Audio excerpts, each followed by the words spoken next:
With each passing day, the Russian population has begun to feel the effects of the war more deeply. As Vladimir Putin's government entered what many describe as its most difficult period in history, opposition voices within the Kremlin and across society started to grow louder.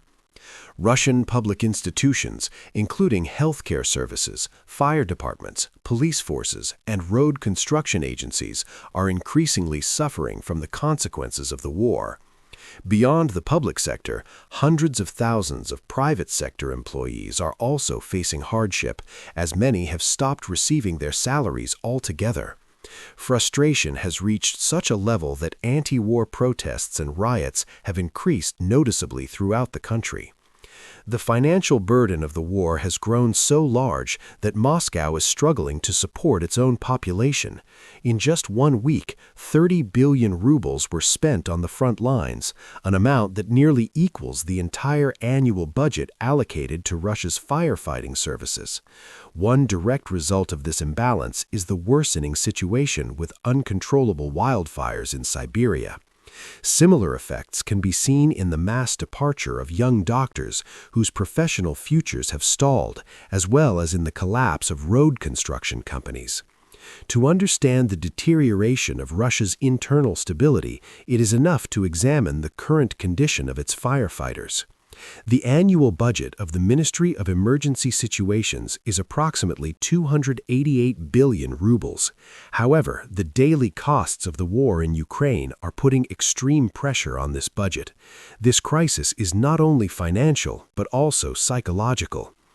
Authorities in Yakutia issued official documents asking firefighters to take unpaid leave as a cost-saving measure. This move is widely seen as a systematic attempt to avoid paying salaries. Even more severe, officials reportedly offered employees the option to resign voluntarily before the end of the year.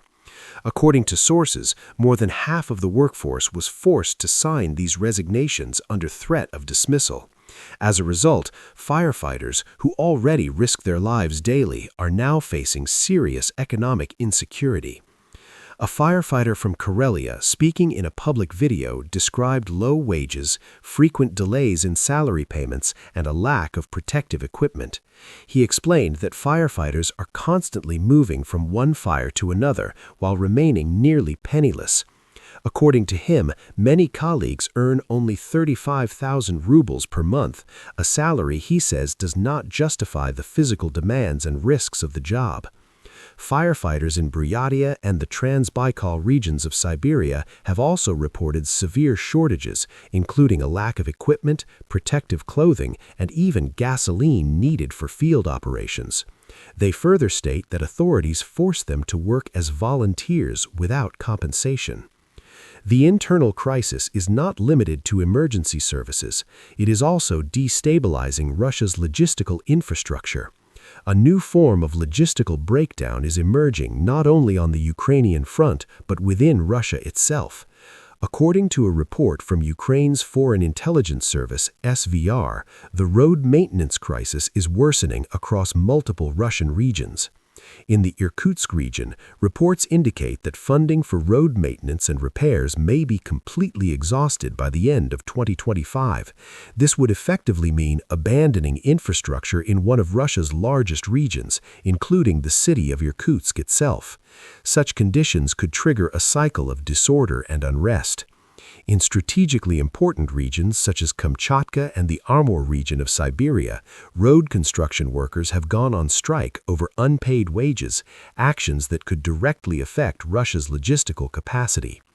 The SVR estimates that by the summer of 2025, approximately 47% of road construction companies considered systemically important will be on the brink of bankruptcy, while another 35% will face high risk of collapse.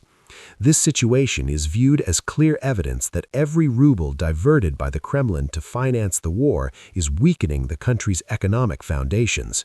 If road companies fail, transportation systems could collapse, disrupting the movement of military equipment, food supplies, and energy resources. Concerns about corruption further deepen the crisis. One striking example cited was the deputy chairman of VTB Bank, who reportedly paid his assistant a total of 1 billion rubles in salary and bonuses between 2021 and 2022. This case is often contrasted with shortages on the front lines, highlighting how resources are flowing to elites rather than public needs. Another area under pressure is Russia's healthcare system.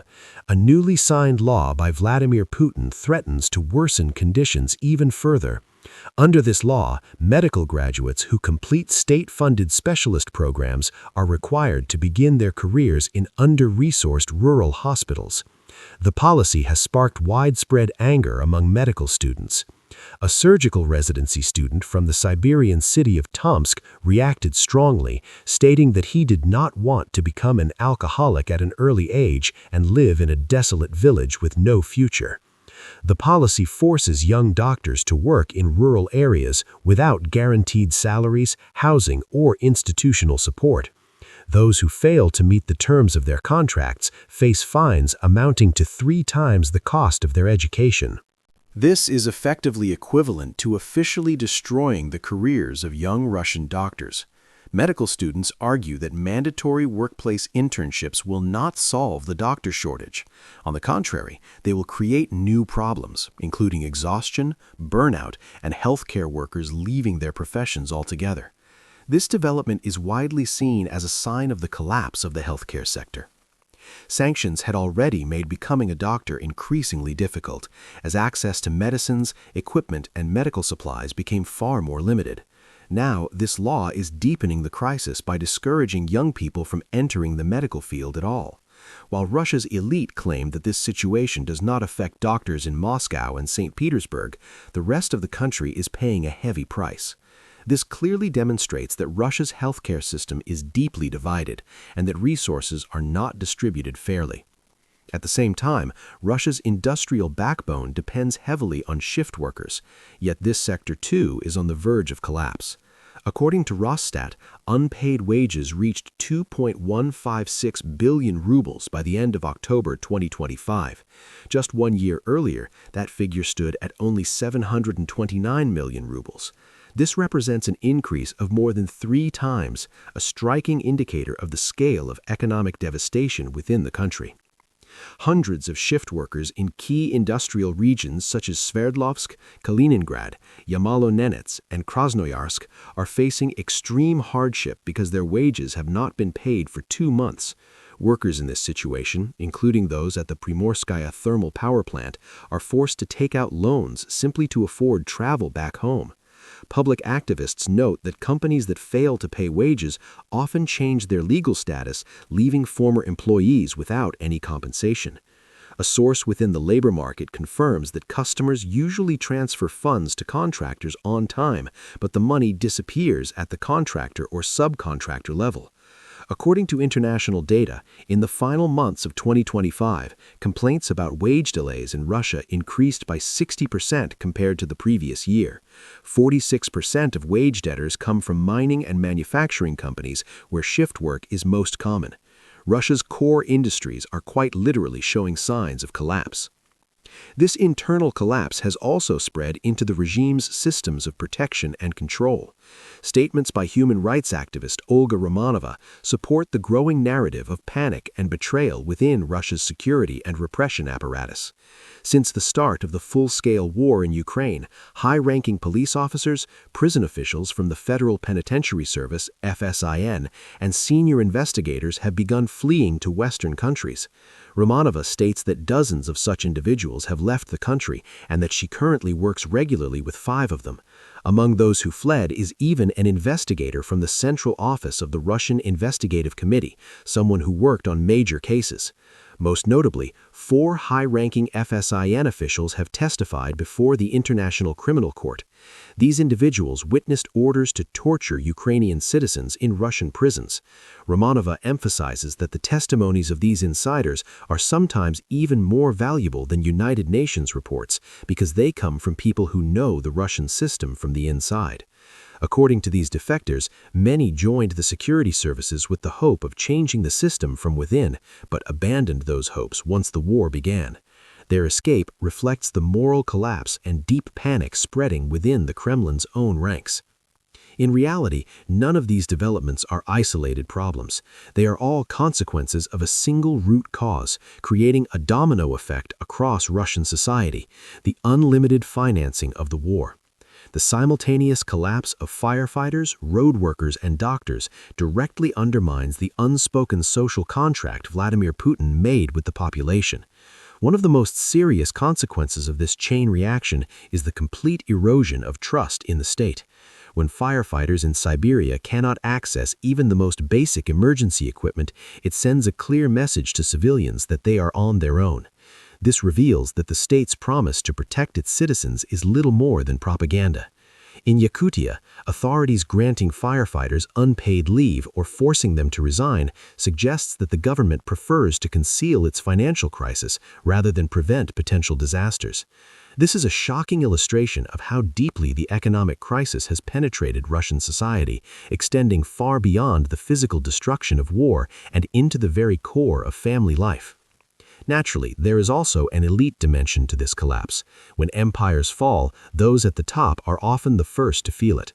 A critical process is now unfolding in the Kremlin's gilded halls, in Moscow's luxury restaurants, and in secret bank accounts abroad.